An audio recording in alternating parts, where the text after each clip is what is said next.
Татьяна Ф. видела в роликах, что американские художники используют алюминиевые палитры, счищают с них краску мастихином, и палитра снова чистая. Случайно не пробовали такие палитры? Я видел, как работали мои студенты. Но там вкладка, по-моему, какая-то есть такая, полупрозрачная или белая. У кого есть такая, скажите, пожалуйста, как она вам в деле? Мне она сразу не понравилась тем, что она на одной ножке. Ну, представляете, одна точка опоры. Что с ней будет, когда ты, например, надавливаешь? Она начинает вот так вибрировать. Это не очень приятно.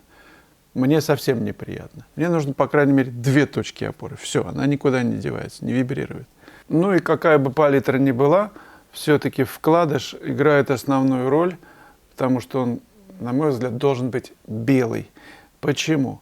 В Академии художеств имени Репина существует такая практика. Написал работу, есть какие-то сомнения, повесил ее на белую стену и смотришь к белому, как все работает.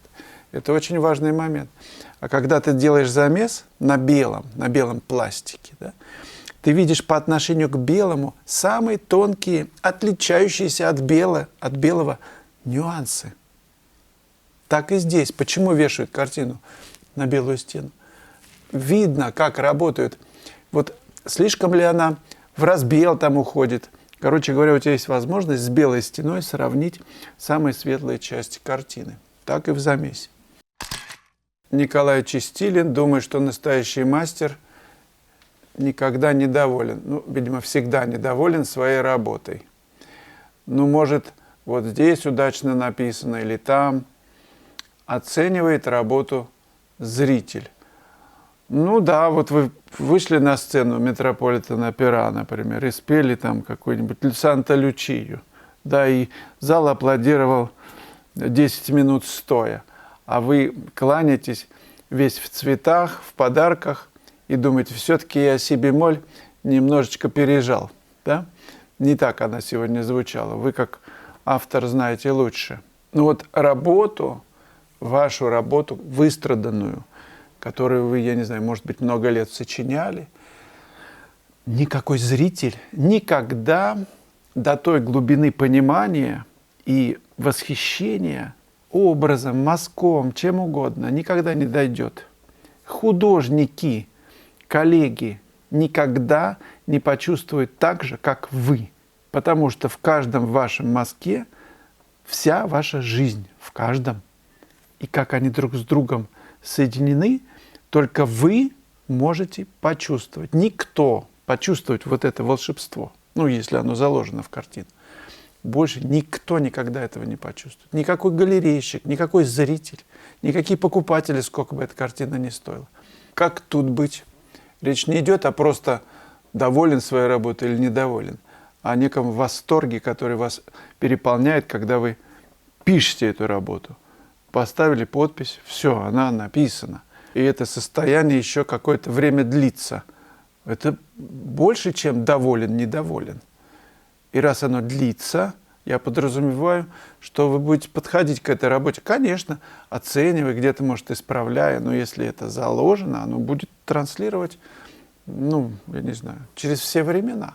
Вот эту вашу энергию восторга. Мне очень было приятно, когда на одной из выставок в Риге мэтр живописи в Рижской академии Владимир Иванович Козин, там все по стойке смирно вставали, когда он проходил, значит, ему сейчас исполнилось 100 лет недавно. У каждого стенда, его все знают, естественно, у каждого стенда его встречали, как самого дорогого гостя.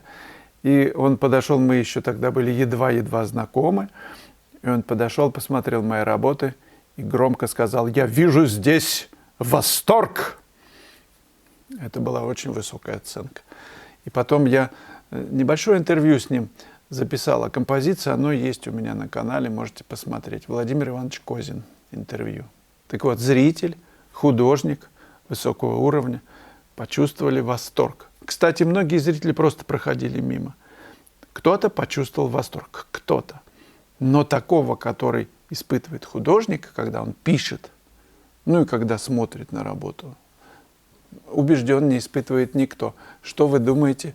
Скажите, пожалуйста, какой ваш опыт на этот счет? Светлана Б.Т. Наброски превосходны, спасибо. Как-то задавала вам вопрос по рисунку. Город у нас маленький, и нет возможности учиться рисунку и живописи. Преподаватели отказываются обучать тех, кому за. Берут школьников для подготовки в вузы. Как быть, что посоветуете, как учиться рисунку? Спасибо за школу. В уроках очень доступно все объясняете. Вот это очень важные для меня слова. Спасибо вам за высокую оценку. Ну, раз так, значит, буду делать уроки по рисунку. Так что дело за малым, сделать их. И первый такой, назовем его курс, будет состоять из 5 уроков. Он будет посвящен, конечно, живописи, но первый урок будет по рисунку. И мы его запустим буквально вот-вот. Уже все практически готово, остались небольшие штрихи. Я скоро вас позову на вебинар, на котором мы будем рисовать, конечно, сначала. Ну а по поводу обучения рисунку, понятно, что без преподавателя это чрезвычайно трудно сделать, но в любом случае, даже когда у нас был преподаватель или были в той же Строгановке, мы учились друг у друга. Мы учились, мы бегали в музеи, бегали, смотрели, как другие студенты пишут. И это было, пожалуй, самое сильное в обучении, когда ты видишь коллег, которые рисуют, пишут вместе с тобой. Объединяйтесь с кем-то. Художники, если есть какие-то у вас в городе, просто приглашать. Давай вместе сходим порисуем, давай вместе сходим на пленэр, давай порисуем модель. Я не знаю, кого-то портрет бабушки, дедушки. Объединяйтесь. И когда есть 3-4 человека, вы уже друг у друга начинаете цеплять что-то. Ну, идет общение. В этом бульоне уже варитесь, и, глядишь, будет хорошая уха.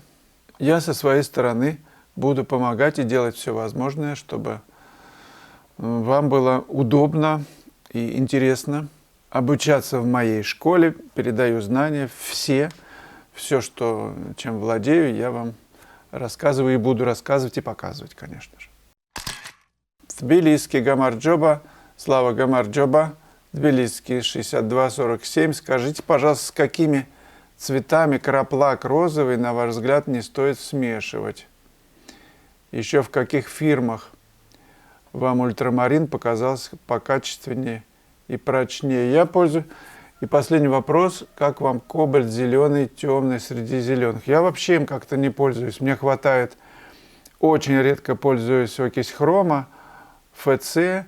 И синее, желтое, черное, желтое, охра, вот это все дают, если нужен зеленый.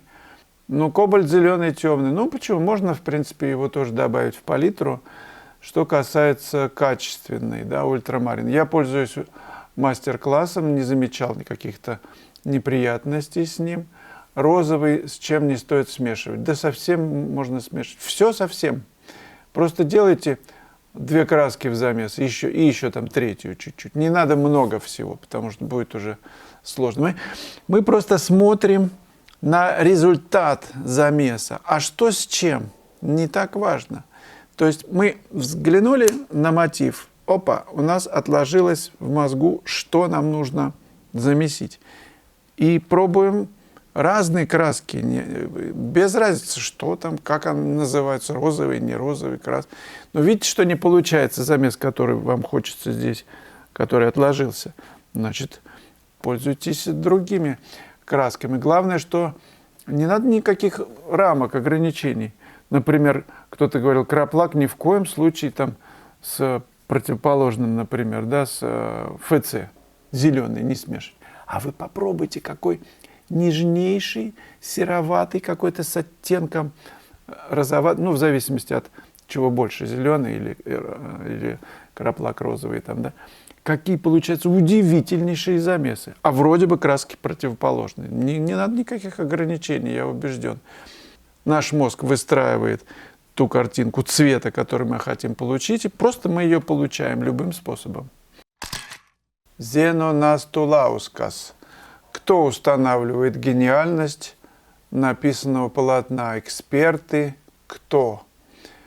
Я думаю, что время. Эксперты могут быть ангажированы какой-нибудь группой лиц. Время рассудит, кто гениален, а кто нет. Картины Рембрандта вообще не ценились при его жизни. Ну и Ван Гога тоже не очень.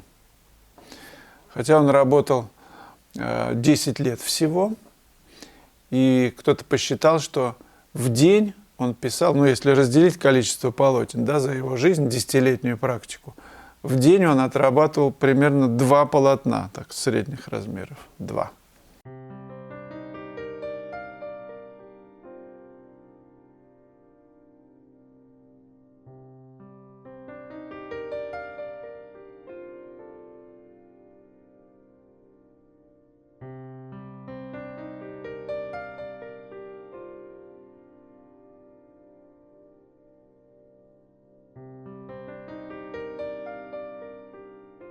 В конце ролика будет прямая ссылка на 738 видео «Как нарисовать этюды на винограднике». Предлагаю его посмотреть. И не забудьте, друзья, в лайках нуждаюсь я. Задавайте вопросы, комментируйте.